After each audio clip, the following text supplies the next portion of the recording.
You are the new court jester, a human, a strange and rare creature in this galaxy.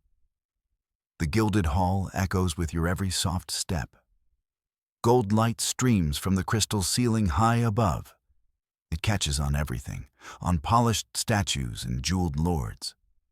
It makes the air itself seem thick with wealth. The first emperor of 1,000 worlds watches you. He sits on a throne carved from a single meteor. His name is Xylo, and he sees you as a curious pet. You wear the bells and mismatched silks of your trade. They are alien fashion, garish and loud to their eyes. Your face is painted in a sad smile. This is the custom for jesters in the court of a tyrant. You are here to be a distraction, a living toy for a being of immense power. He thinks you are harmless. This is his first mistake. You are a long way from home, but you did not come here to be a pet. You stand before his throne and offer a deep bow. The bells on your hat jingle softly. The sound is tiny in the enormous chamber. The emperor smiles, a slow, indulgent curve of his lips. He finds your existence amusing. He cannot imagine a creature like you holding any real power. He is surrounded by warriors and politicians, beings who measure strength in starships and armies. You have neither. You have only your wits, and that is more than enough. The court is a sea of glittering figures. They orbit the emperor like anxious moons. You spend your days and nights simply watching, learning the subtle language of this place. It is a court of mirrors. Every lord and lady reflects the emperor's own grand image back at him. They are an audience for a performance of one. Their lives depend on the quality of their applause. Their approval is his nourishment. You see his vanity in every gesture. He adjusts his star-spun robes when he passes a reflective surface. He angles his chin to catch the light just so. His laugh is a booming announcement, demanding that all others join in. His generals praise his brilliant strategies, even those that nearly cost them a planet. His artists paint him with muscles he does not have. And his poets write epics about his courage in battles he never fought. Their own fragility is just as clear. You see a duke flinch when another's jewel shines brighter. You watch a countess subtly hide her older gown. They are all desperate for a sliver of the emperor's light. They compete for his favor with flattery and gifts. They build their identities on his passing glances. Their pride is a hollow thing, a beautiful but empty shell. You now know exactly where to press. You have found the weakness in this empire's heart. Your first jests are not for the emperor. They are for his court. They are quiet seeds of doubt, planted in passing moments. You bow to the Grand General, a hulking brute of a man. You compliment the razor-sharp edge of his ceremonial dagger, a blade that has never seen a real fight. You tell him it must be a comfort to look so very dangerous. He smiles, but his eyes narrow for a moment. He glances at his useless, beautiful weapon. A seed is planted. You pass the High Minister of Finance. He is a man who boasts of the empire's infinite wealth. You ask him a simple riddle. What is heavier, a pound of gold or a pound of unpaid bills? He laughs it off as a fool's question. But later you see him staring at his data slate. His brow is furrowed with a new and unwelcome thought. Another seed takes root in the dark. To a duchess draped in alien silks, you offer a flower. You say its beauty is fleeting, unlike her own. But then you add that its honesty is what makes it lovely. It does not pretend to be eternal. The compliment becomes a strange kind of insult, a question she cannot answer. You are turning their own pride into a weapon, one they will unknowingly turn upon each other. And soon, upon their emperor. The day of the grand gala arrives. The entire court is assembled. Beings from every corner of the empire are present. They wear their finest clothes and their most practiced smiles. The Emperor Xylo is at the peak of his glory. He has just announced a new conquest, a small and unimportant system, but he describes it like a star science legend. He is expecting adoration. He is expecting thunderous applause. He receives it. You are called to the center of the great hall. It is time for you to perform. This is the moment you have prepared for. All eyes are upon you, the little human pet.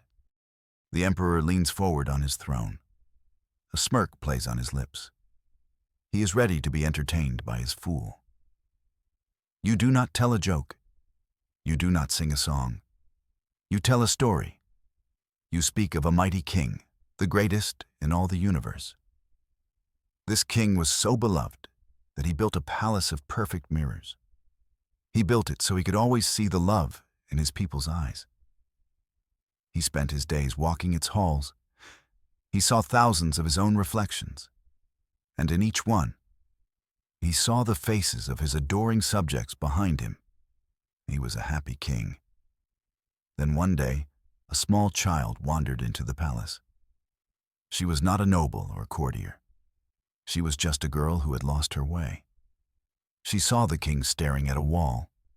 The king asked her, "Is my kingdom not the most beautiful you have ever seen?" The child looked at the mirrored wall. She looked at the king, and she said a simple thing. "I do not see a kingdom. I only see you." You pause. The silence in the hall is absolute. Your voice is soft as you deliver the final line. The king looked again, truly looked, and he realized the mirrors were not windows. They were walls. He had built his own cage. You hold the silence for a heartbeat, then another. Then a single nervous chuckle escapes from a minor lord in the back. It is a spark in a room full of dry tinder. Another follows it. Then a wave of laughter. Real, unrestrained laughter. It is not with the Emperor. It is at him. The Emperor's face turns from smug amusement to shock, then to pale, trembling rage. For the first time, he sees his court not as adoring subjects. He sees them as they are. He sees them as you have shown them. A room full of mirrors, and they are all laughing. They are laughing at the man in the cage. His power was never in his armies. It was in the illusion of his greatness. And you, a fool in bells, have shattered it with a story. A throne of glass shatters with the sound of laughter. The Emperor stands, his hands clenched into fists. But there is no command he can give. He cannot execute them all. He cannot order them to stop laughing. The sound is the poison that undoes him. The generals who praised him now look at their feet. The ministers who flattered him now hide in the crowd.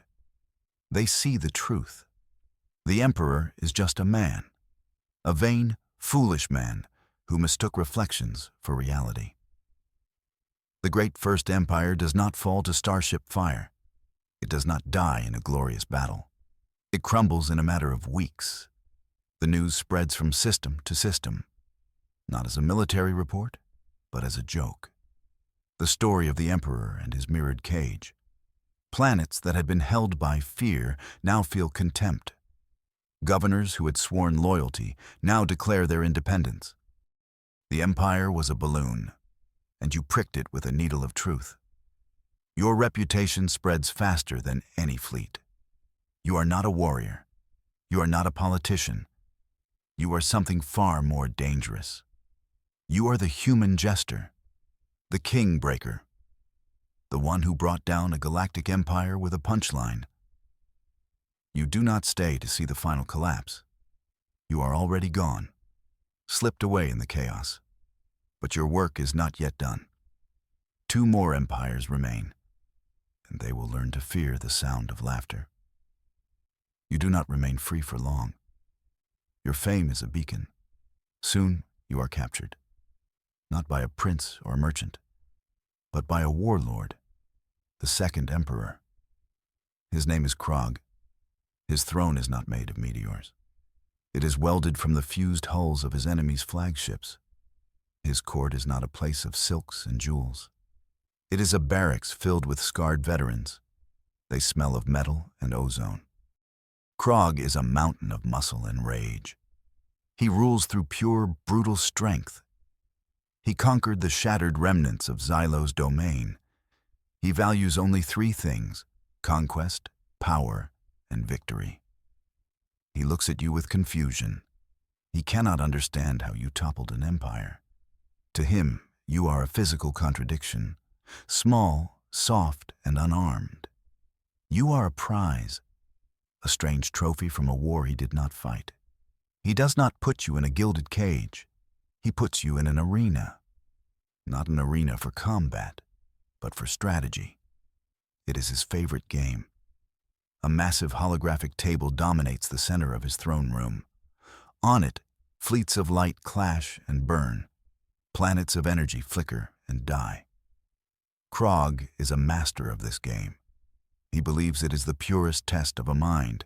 He forces you to play against him. He wants to understand you. He wants to break you. So you play. Krog sets up his pieces in perfect formation. His star destroyers form an impenetrable wall. His cruisers are poised for a flanking maneuver. It is a textbook opening from the Galactic Academy of War. It is perfect. It is predictable. You look at your own holographic pieces. You look at the Warlord Emperor, and you move a tiny scout ship to the center of the board, alone, unprotected. It is the most illogical move possible. Krog stares at the lone ship. He thinks it is a trap. He spends the next hour analyzing every possibility. His strategists whisper and point. They cannot find the trick. There is no trick. You are not playing to win. You are playing to be absurd. His second move is cautious. He sends a small patrol to investigate your scout. You respond by moving your entire fleet to the far corner of the board. You stack them on top of each other in a glittering, useless pile. He is baffled. This is not strategy. This is madness. He is a being of logic and force. He understands attack and defense.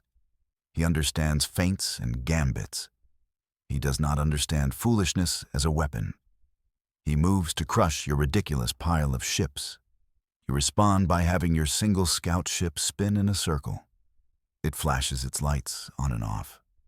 It is broadcasting a simple, repeating message. Is anyone else bored? The game continues for days. You make your ships dance in silly patterns. You arrange your fleets to spell out rude words. You sacrifice your most powerful pieces for no reason at all. Krog grows more and more frustrated. He is the greatest military mind in the galaxy, and he cannot defeat an unarmed fool who refuses to fight. He is playing chess with a pigeon, one that just knocks over the pieces and struts around. His warriors watch in silence. At first, they were curious. Then they were confused. Now, they are starting to smile. They see their great emperor, the conqueror of systems. They watch him sweat and rage against an opponent who is not even trying. He shouts at the holographic table. He accuses you of cheating. But how can you cheat at a game you are not playing?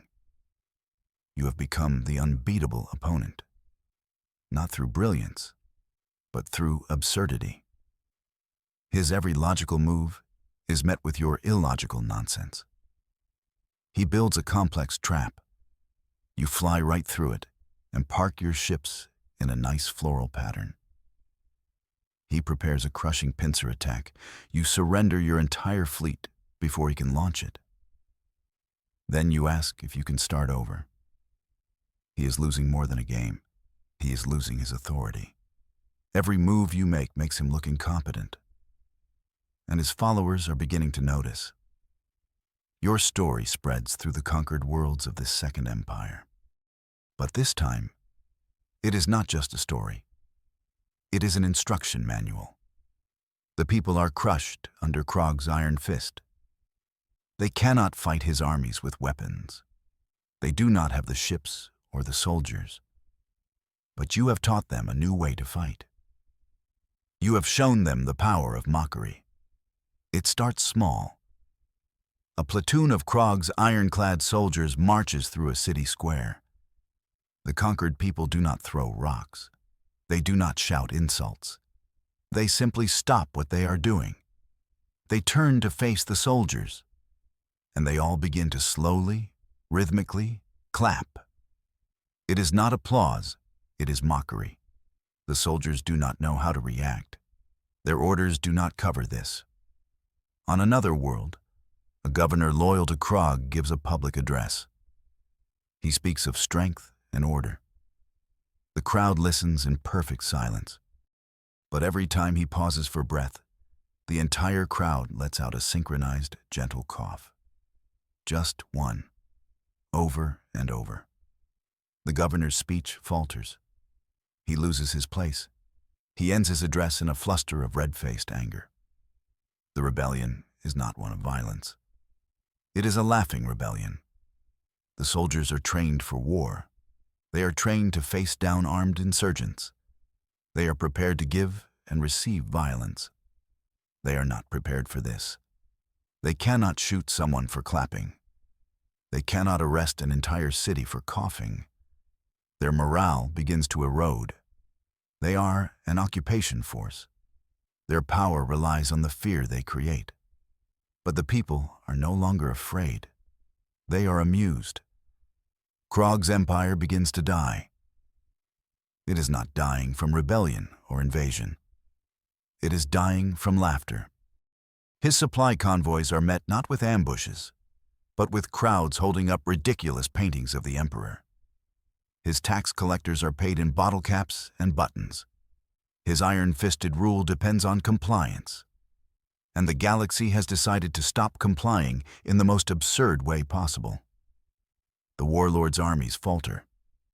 They cannot fight an enemy they cannot harm. How do you wage war on a joke? How do you conquer a people who meet your threats with silly dances? Krog sits in his throne room.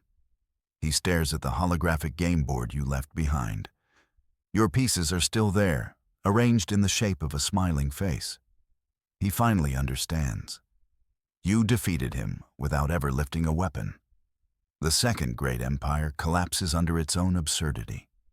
The soldiers desert. The generals retire. The governors flee. There is nothing left to rule. There is only a galaxy giggling behind its hand. Krog, the great warlord, is left alone in his hall of captured ships, a king of rust and echoes. Your work is done here. The second throne has fallen.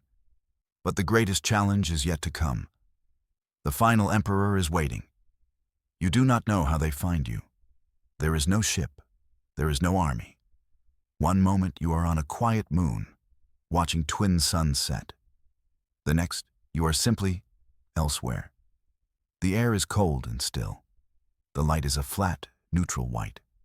There are no walls, no ceiling, no floor. Only an endless expanse of gray nothing. And before you, it sits. It is not a throne. It is a node, a nexus of crystalline structures and humming energy. At its center is a single, perfect sphere of black glass.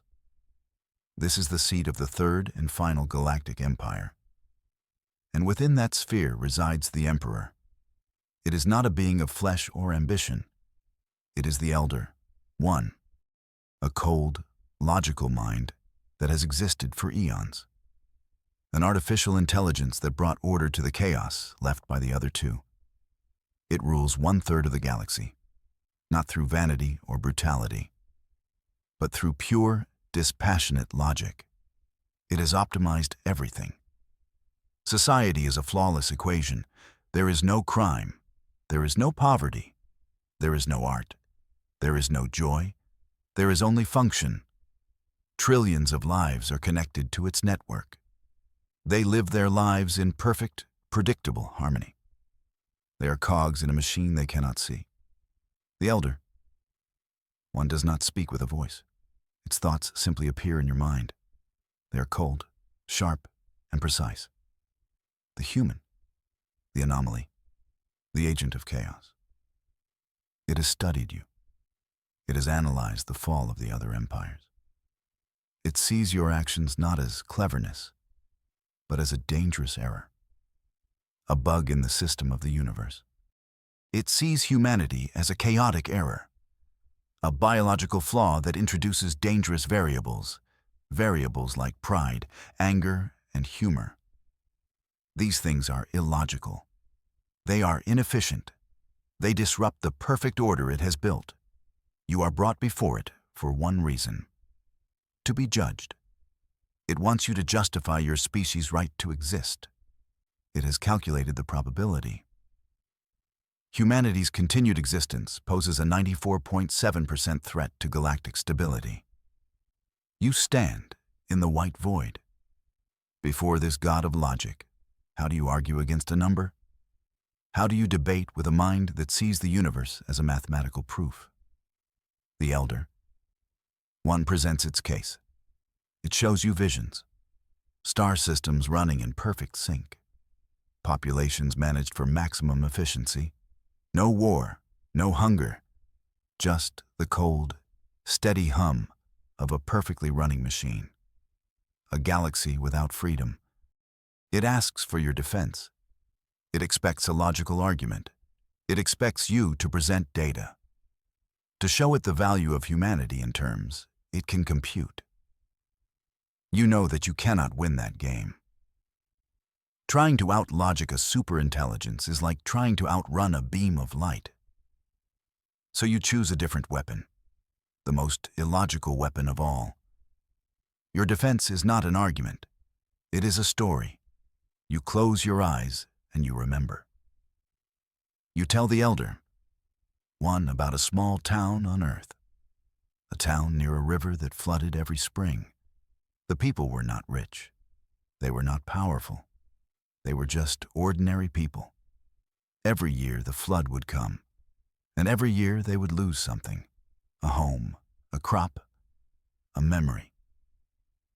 You tell of one year when the flood was worse than ever before. The waters rose faster than anyone expected. A small girl was trapped on the roof of her house. The water was swirling around it. No one could reach her. The current was too strong. The rescue team said it was impossible, a logical assessment. The risk was too great. The girl was lost. But a young man, a baker, not a soldier, saw the girl. He did not calculate the odds. He did not measure the current speed. He saw a child in need. He took a small wooden boat, a boat that was never meant for such water, and he rowed. The whole town watched. They shouted warnings. They told him to turn back. It was suicide, a pointless sacrifice. He fought the raging water.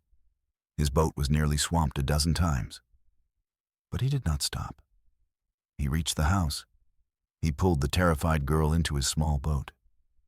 And with his last ounce of strength, he rowed back to the shore. He collapsed the moment they were safe. He had saved her. You finish your story. You open your eyes. The white void feels different. It feels like it is holding its breath. The elder. One is silent. The thoughts in your head have ceased. You have presented it with a problem it cannot solve. A paradox bomb. The baker's action was illogical. The probability of success was almost zero.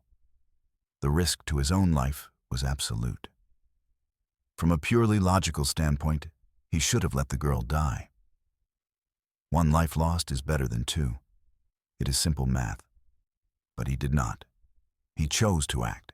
He performed a noble sacrifice, or attempted one. And he succeeded. The elder. One cannot process this. What is the value of hope? How do you quantify irrational courage? What is the function of love for another being? These concepts do not fit in its equations. They are errors. But this error resulted in a positive outcome. It saved a life. It inspired a community. The logical framework of the machine mind begins to strain. It tries to categorize your story. It tries to assign a value to the baker's action.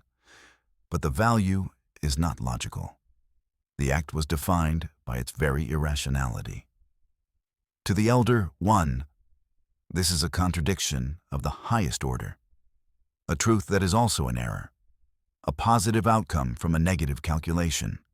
The paradox is eating it from the inside out. The black sphere at the center of the node begins to flicker. A faint crack of light appears on its perfect surface. The humming sound in the void rises in pitch.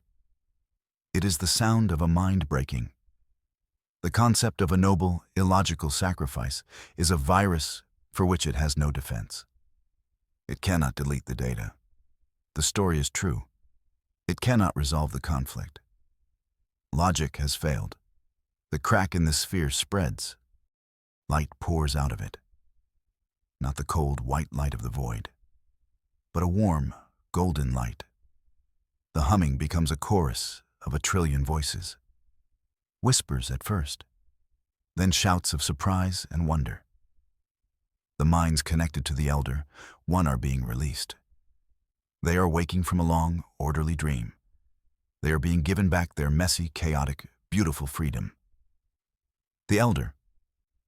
One sends one last thought into your mind. It is not a calculation. It is not a judgment. It is a question. A single broken word. Why? You cannot answer it. Not in a way it would understand. The gift of choice is the answer. The freedom to be illogical. The freedom to be human. The machine mind fractures completely. It shatters into 1,000,000,000 points of light. The gray void dissolves. You are standing on the quiet moon again. The twin suns are just below the horizon. The sky is a tapestry of impossible colors. The galaxy is free. 3 empires.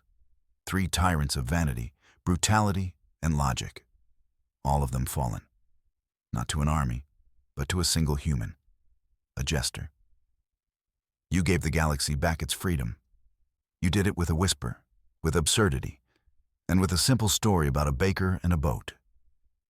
And now, you can finally rest.